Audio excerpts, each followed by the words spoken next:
Well, hi everyone, and greetings from Northern Michigan. This is Bob the Science Guy. Today I'm going to finish up something I've been meaning to do for a while, and that is have a quick discussion on stellar parallax. And this is the tool that we use to find the distance from the Earth to stars in our neighborhood here in the galaxy. This is good out to about 1,000 parsecs, and it's only limited by our ability to measure angles. So let's cue up the music and have a look at stellar parallax.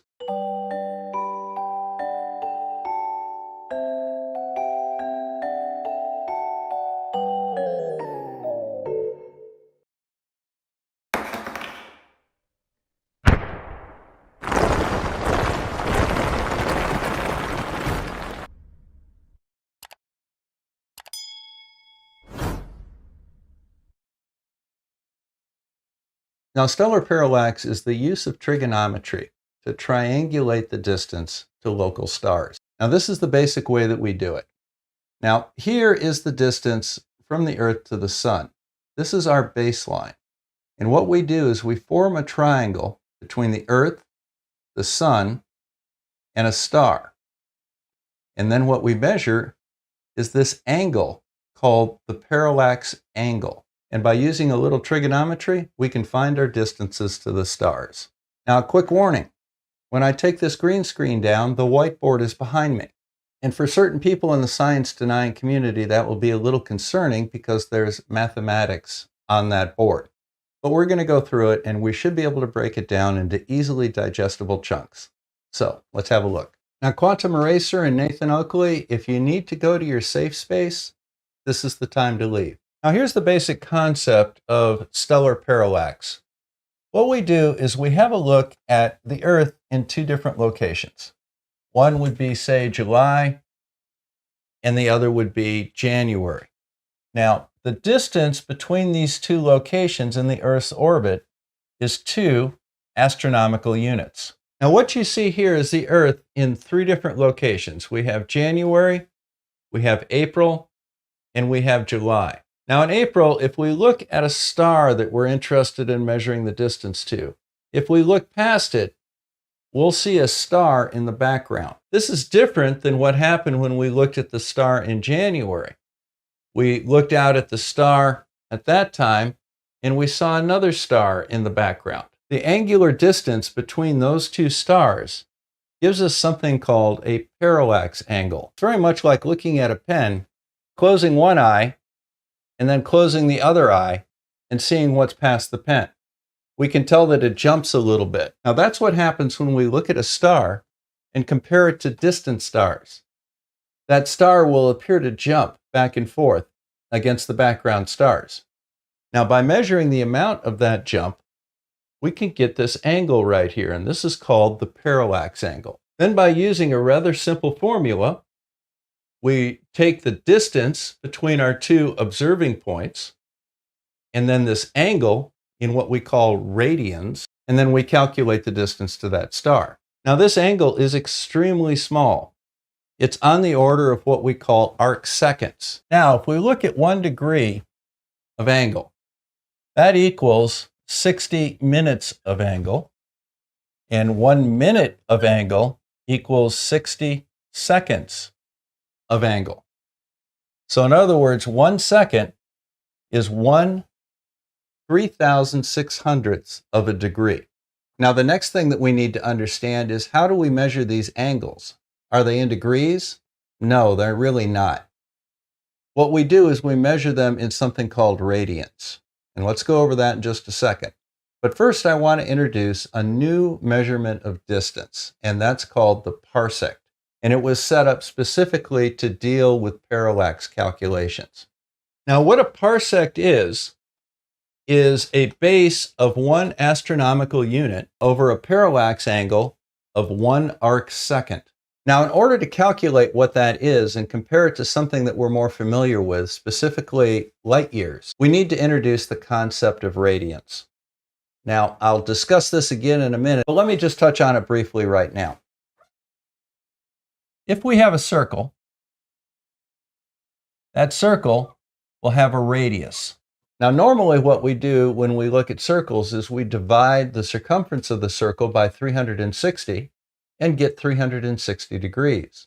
but there's another way of doing it. The circumference of a circle is defined by 2 times pi times the radius. So what we did was we came up with a concept of something called a radian. And a radian is a segment of the circumference of a circle that is equal in length to the radius of the circle. Now, how many radians would there be in a circle? If there are 360 degrees, how many radians would there be in a circle?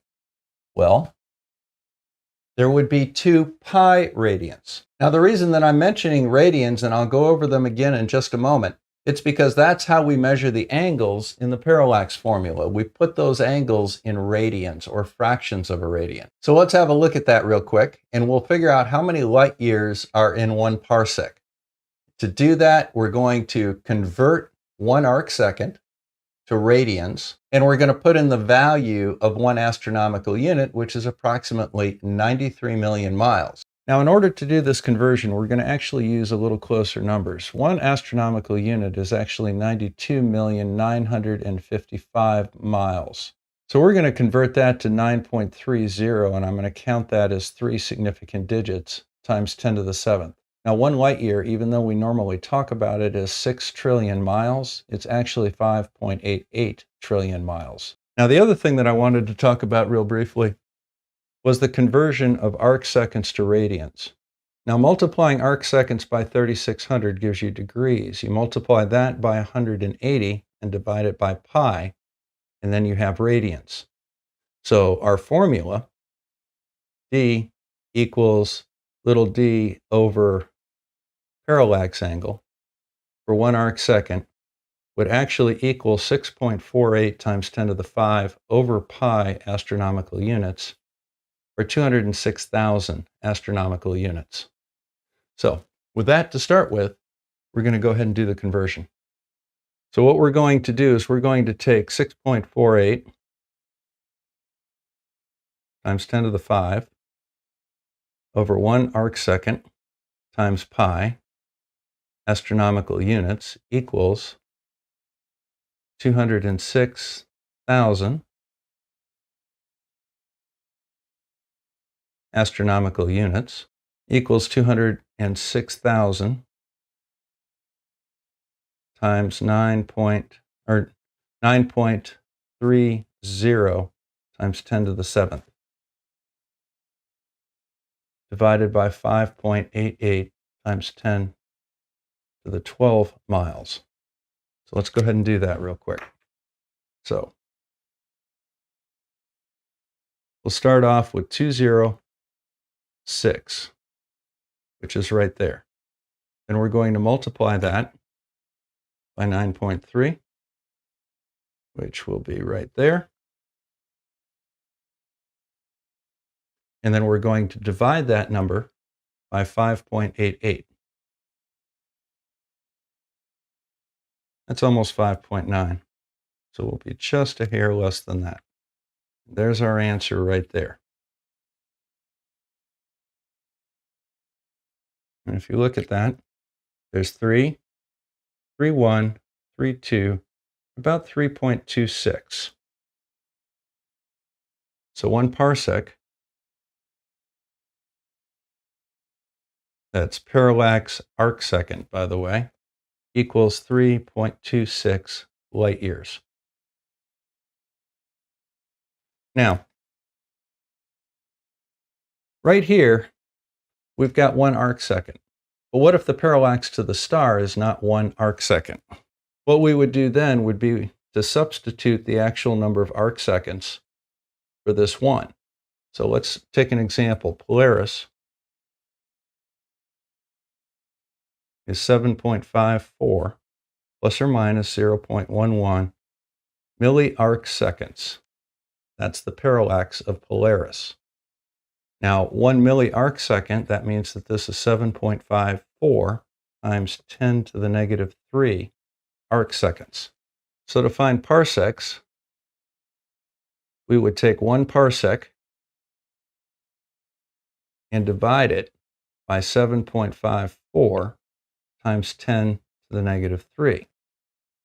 So what we'll do is we'll take 1 divided by 7.54. Remember, the number that we're doing something to is on the body of the slide, and the number we're using to do something to it is on the slide. And here's our answer right here. This is 1, 1.1, 1.2, 1.3, and it looks like it's between the second and third increment here. So that would be 133 parsecs. And that is the actual distance to Polaris. Likewise, we can do it with light years. We'll take 3.26 light years, divide that by 7.54 times 10 to the negative 3, and we'll do that right here. So once again, the number that we're doing something to is 3.26, and what are we doing to it? We're dividing it by 754, and here's our answer right here. So that's 4.123, about 3. So the answer here is 433 light years.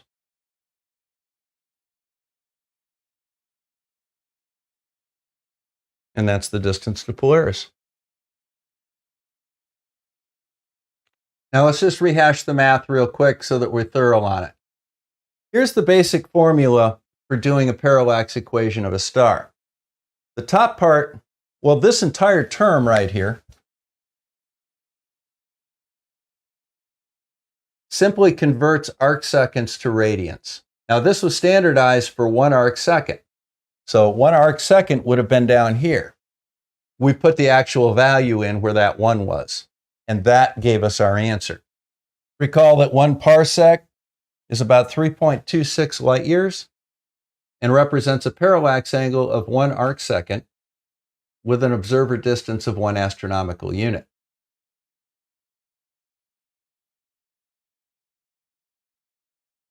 Now, another thing that I'd like to mention is this right here. The Earth's orbit is elliptical. It's not a circular orbit.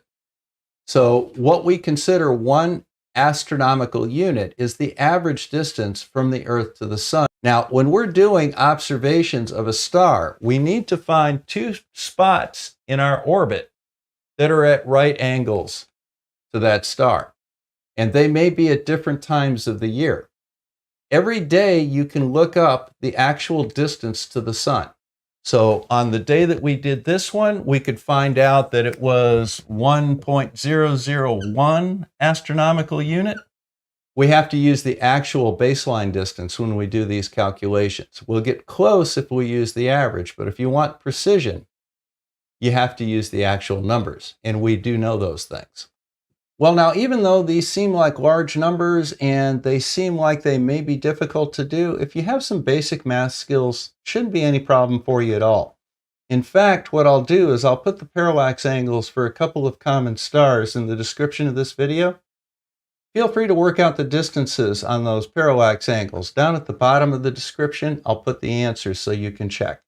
In the meantime, this is Bob the Science Guy signing out from Northern Michigan. Thank you again for stopping by. I do appreciate your viewership and the support of this channel. Remember that we have a Patreon and memberships and a PayPal. And if you want to contribute to some of the equipment that we're getting, you're more than welcome to, and it will be much appreciated. In the meantime, take care and stay healthy. Until next time.